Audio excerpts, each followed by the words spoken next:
Hello, my dear beloved children. Today I want to talk to you about what questions you should not ask your higher self. First of all, these are the questions that are asked out of pure curiosity and have nothing to do with a person's spiritual development and the fateful decisions associated with it. This is explained by the fact that the soul of a person, his highest hypostasis, resides on the subtle plane of existence and carries within itself completely different vibrations. Its task is to protect a person from rash actions that could harm her.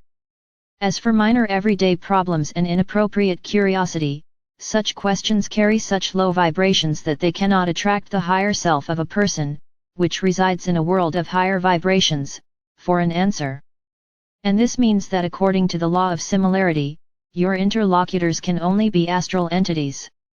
Moreover, the more primitive the question, the lower the astral level from which the answer comes to you. And as a rule, a person receives such answers quite quickly, since the lower astral is called lower because it is located in close proximity to the physical plane of the earth.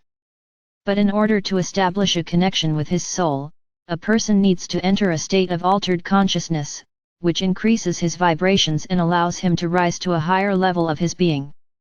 This can be compared to how students, when communicating with each other, conduct conversations on the simplest, everyday topics, but they ask their professor questions of a completely different nature, professional, scientific, or philosophical. So the soul of a person expects from him communication that corresponds to its status of divine hypostasis. By asking her other questions, a person shows disrespect for her, lowering his soul to the level of primitive three-dimensional communication. By not answering such questions, she gives way to the inhabitants of the astral world, who will willingly talk to the person on her behalf.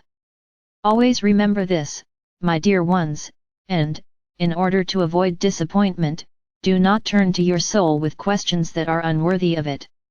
That's where we'll stop today. The Father Absolute, who loves you immeasurably, spoke to you.